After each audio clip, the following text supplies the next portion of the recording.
and they closed the border, and that was the end of it. I didn't go back to Congress. We're going to do this very quickly, but we're going to want extensions. I don't want to call national emergency. If I have to, I will. But I think the Republicans in Congress will approve this pretty much unanimously. Mr. President. Please, go ahead. Thank you, Mr. President. Would you encourage members of the press to do ride-alongs with the D.C. police to understand how serious this crime issue is? Sure, it's okay to me if they want to do it. We're going to work with the D.C. police. A lot of very good people in there. Not all, but a lot of very good, very, very professional. And, you know, we have a big force. I think they said 3,500. They're always asking the mayor, who's a very nice woman, but got to do the job. You know, we've worked with the mayor for 6 months, and she's been here for many years. And the numbers are worse than they ever are. Don't let anyone tell you they're not. And the whole statistical charts that they made, the whole thing is a rigged deal. They got rid of the guy because he didn't want to do the numbers the way they wanted to, and they put their own numbers out. They said it's the best in 20 years. No, it's the worst in 20 years. But we're going to be very open about what we're doing. So if the media wants to ride with police, if they want to do it, if they feel it's safe, that would be okay. Yeah, please, go ahead. Sir, with President Zelensky. Thank you, Mr. President. Mary Margaret with Daily Wire. 2 questions on D.C., if that's okay. How do you feel about Mayor Bowser's level of cooperation and her choosing to advocate for D.C.'s statehood right now? And well, the statehood, let me do that one. Okay. Statehood is ridiculous. We want to straighten the place out. Statehood's ridiculous. It's unacceptable. It's the Democrats want it because the Democrats have, about 95% in this little area.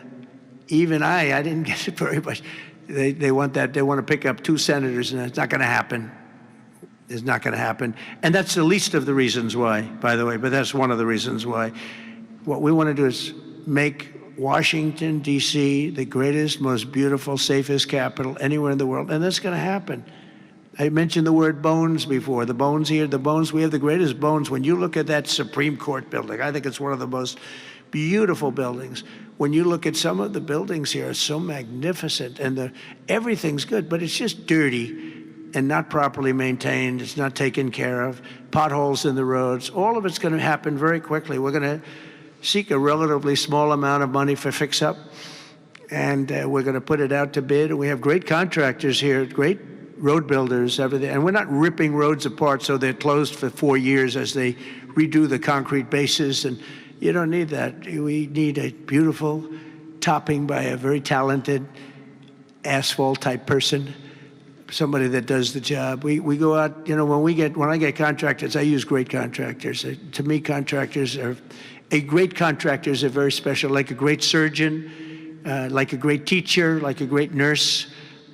A great contractor is very important. We'll only use the best. And when you put a coat of asphalt on that 2 inches of asphalt, 3 inches of asphalt, it looks brand new.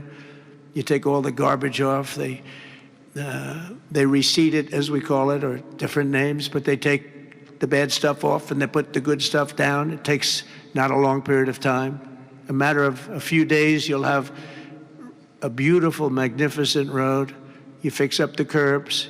You get rid of the medians in this town are just horrible. You're riding around, I think to myself, leaders come from foreign countries. You see, with leaders all the time, different leaders. They came in from India recently and from everywhere. They came in from a war that we just ended, Azerbaijan, and you know that, and Armenia. We just ended the war. The 2 leaders came in. One of them said, my country looks better. The roads are better than, we were talking about it. I said, what do you think?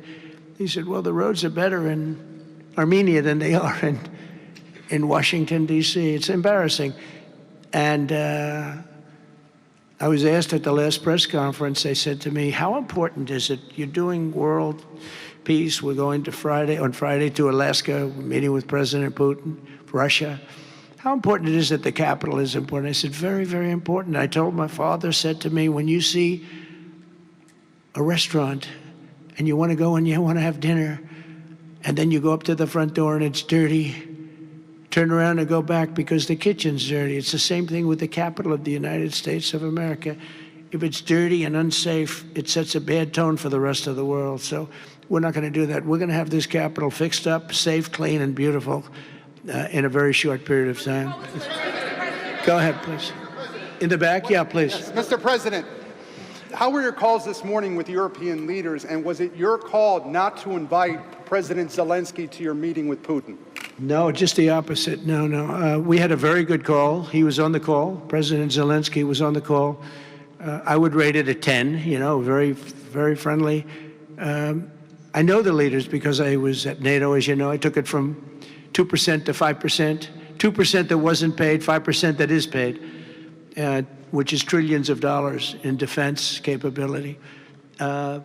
No, it was always going to be, I was going to meet with President Putin, and then after that, I'm going to call the leaders and President Zelensky. I'm going to call President Zelensky, and then I'll call, probably in that order, the leaders. There's a very good chance that we're going to have a second meeting, which will be more productive than the first, because the first is I'm going to find out where we are and what we're doing.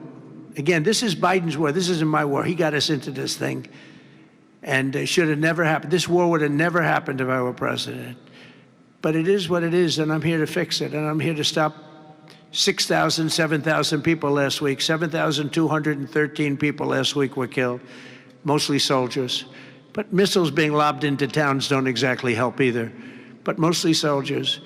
And Ukrainian and Russian, they're not American soldiers, but if we can save a lot of lives, it would be a great thing. I've stopped 5 wars in the last 6 months. And on top of that, we wiped out the nuclear capability of Iran, obliterated it. It's turned out to be a correct word, by the way, because some of the press said, well, maybe it wasn't obliteration. It was obliteration. And we're going to meet with, I would say, the second meeting. If the first one goes okay, we'll have a quick second one. I would like to do it almost immediately. And we'll have a quick second meeting between President Putin and President Zelensky and myself, if they'd like to have me there. And that would be a meeting where maybe it could be absolutely work. But the first meeting will not work that out. Certain great things can be gained in the first. It's going to be a very important meeting. But it's setting the table for the second meeting. I think the second meeting, if the second meeting takes place. Now, there may be no second meeting, because if I feel that it's not appropriate to have it because I didn't get the answers that we have to have, then we're not going to have a second meeting. Thank you, sir. Thank you, sir. I didn't ask you. Go ahead, please, address. I just wanted to ask you, thank you, Mr. President. How involved were you in the selection process of these honorees? I would say I was about 98% involved. No, they all went through me. They came over, Rick and Sergio and everybody. They said, I turned down plenty. They were too woke. I had a couple of wokesters. No, we have great people. This is very different than it used to be. Very different. These are great people, and they're not. I don't have any idea the Republican, because I want people that. The Kennedy Center has everything. Look at the Academy Awards. It gets lousy ratings now. It's all woke. All they do is talk about how much they hate Trump. But nobody likes that. They don't watch anymore. That used to have 45 million people watching. I remember The Apprentice, first season. The Apprentice had 42 million people. The Academy Awards had 41 million people.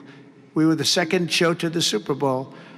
But since then, the Academy Awards have gone down to, I think they've gone down to numbers that are like a regular show, because it went woke. We're not doing it for that reason. We're doing it because we want the great talent. But these are great people. So I was just a very long answer, but I was very involved.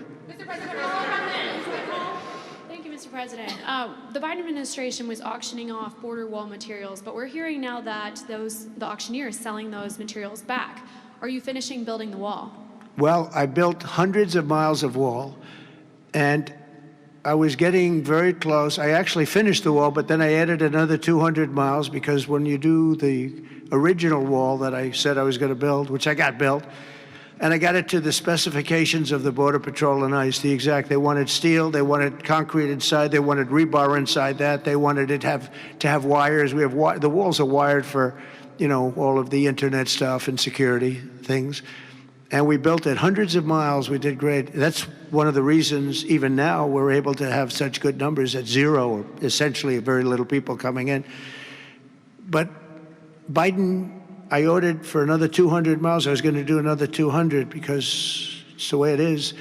And we're all set to do it. Then we had the bad election result, the horrible, what happened to our country, what they've allowed to happen to our country. And we are taking now that wall back. They sold the wall. Now, this is expensive stuff. Hardened steel, very expensive. 9,000-pound concrete and rebar. Rebar is very expensive, the hardest rebound. No, it's very hard to cut. You have different materials. It's very hard to cut because they cut it down if they can. It's very hard to cut.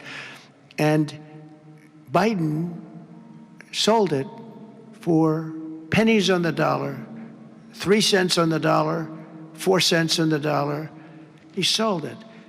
And I said, these guys really don't want it. That was when I first realized, when I saw the wall was being put up, because we could have finished the rest of the wall in about 4 weeks, anywhere from 3 to 4 weeks. It was all set to go. It was laying down, ready to be put up. The foundations were, and they took over, and they said, we're going to sell the wall. And they sold it, as you know, for pennies on the dollar.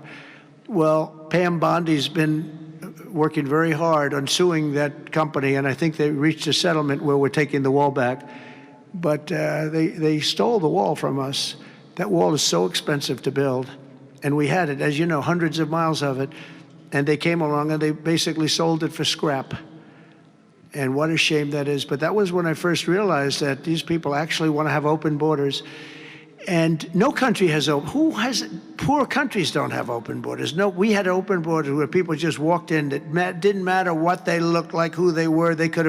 We had 11,888 murderers, half of whom killed more than one person.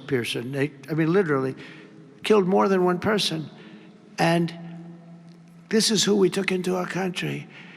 So the wall is the least of it, but we're going to take the wall back. We're paying a small amount of money, as I understand it, to get it back, to get rid of the litigation. We'll take it back. We'll put it up. Yeah.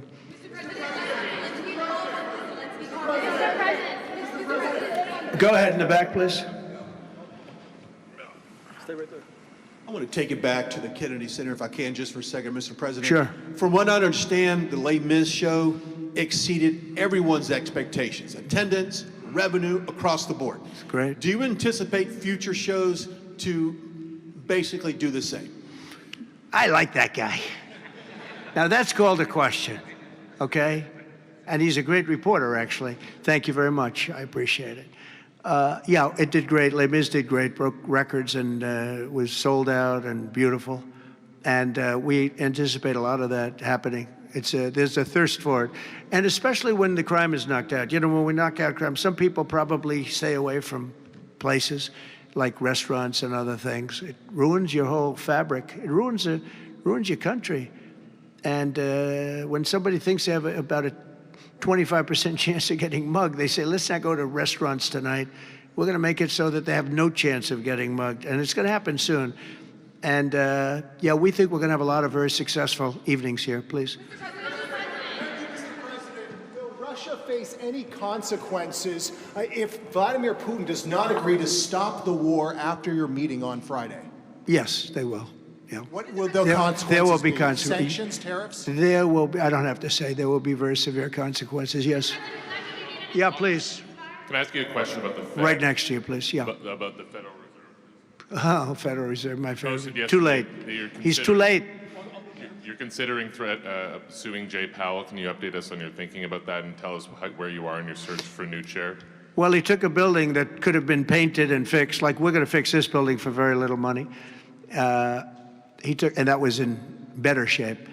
He took a building and what they did to that building, they built a basement under the building. It didn't have a basement. This is simple to understand. The building is right next to a thing called the Potomac River, the beautiful Potomac River. That means lots of water. And the water is right under the building. And they decide to build a basement under the building in the Potomac River. So in order to do that, you need the biggest pumps that God ever created. and they were pumping their hearts out. But as big as those pumps are, you can't pump it fast enough because it's the Potomac River. If the pump were bigger than this room, you couldn't pump it. But they tried, and they've been building a basement. And I said, why did you want to build a basement? I thought it would be a good idea, sir. A basement is the least valuable floor in a building. I know a lot about real estate. The least valuable thing is the basement. And you don't build a basement under a building that is 2 feet above the river that's right next door. You know, it's right near the river. People don't realize the river's right out their window. And that's the beginning. They did just a terrible job. Instead of, I could take a ceiling like this, they'd rip out the ceiling because they see a crack. Let's rip out the ceiling. And I would fix the crack, and I would paint the ceiling. And under the ceiling, they put the most incredible protective material. They go out by 3/4 inch, brand new, gorgeous 3/4 inch plywood and sheetrock, hardened sheetrock. And they had it all over the building. So if a little piece of flake came down, but the problem is when they took the ceiling down and it would hit, they spent millions of dollars on protective material that you didn't have to spend anything. He could have done that job for $25 million, and they spent $3.1 billion. He said 2.7, but it's really 3.1. They just don't want to include one of the buildings in the deal. But it's going to be much more than that. And I think he'll be long gone by the time it finishes because they've got a long way to go. And then I hear they want to hire 3,000 economists. What are they going to do? And he got it all wrong. He's too late. We call him Jerome Too Late Powell. It will live with him forever. I believe that name will live with him forever, along with the name Pocahontas and some of the others. He worked closely with Pocahontas, by the way. She's another beauty. But we have a real problem there. They're way over budget, and they did a job that shouldn't have been done. It was unnecessary to be done. Instead of, I could have gotten the greatest wallpaper anywhere in the world from the finest stores in the world. I could have fixed up a wall a little bit. It would have taken about 2 hours, and covered it with the most magnificent silk and most magnificent paper for thousands of dollars as opposed to tens of millions of dollars. What a shame it is that they did.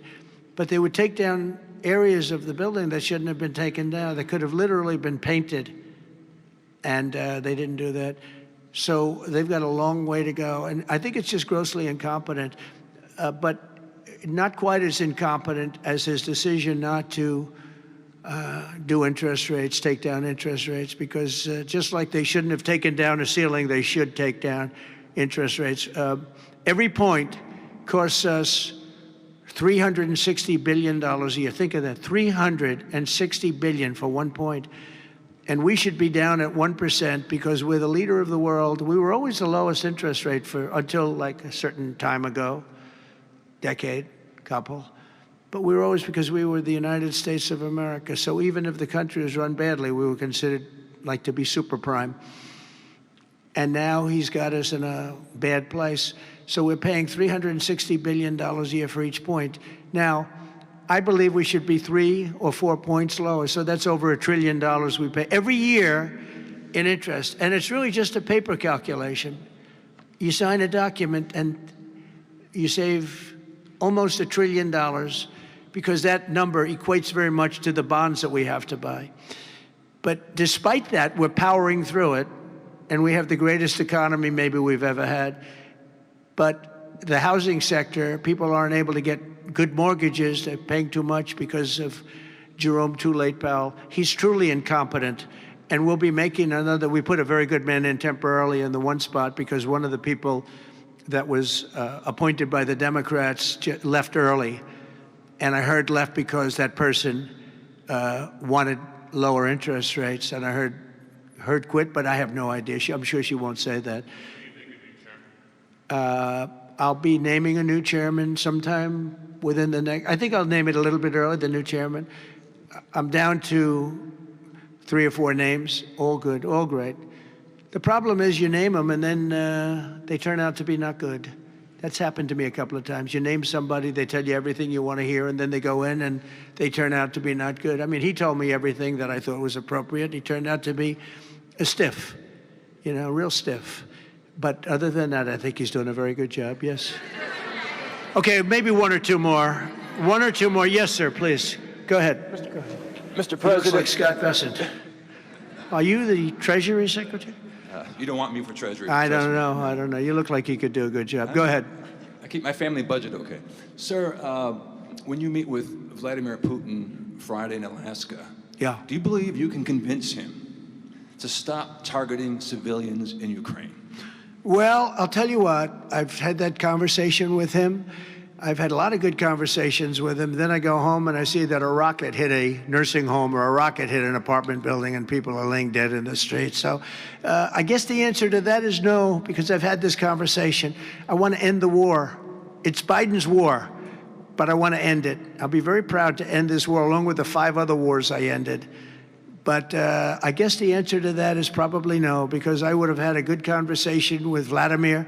I knew him very well. I got along with him great, actually. We had I had to go through the Russia hoax. And it was actually, it was a strain on the relationship. I actually told him, I said, you know, they got this phony investigation going on, Russia, totally phony, created by Adam Schiff, Shifty Schiff, and Hillary Clinton and the whole group of them. And it made it very dangerous for our country because I was unable to really deal with Russia the way we should have been. I'm looking at Pam because I hope something's going to be done about it. These people put our country at great danger. And Adam Schiff, it was all made up. It was a hoax. The Mueller report came out. They all hated me. They had 18 Trump haters. And they said I did nothing wrong. They couldn't believe, they couldn't find anything. After years of investigation, it was all a hoax. It was a hoax created by the Democrats, but in particular Schiff and Crooked Hillary, the whole group. And now we've learned all the stuff that's come out over the last 2 months is incredible through intelligence. And hopefully something's going to happen with it. These are people that put our country in danger, in real danger. I want to thank you all very much. Thank you very much. Thank you.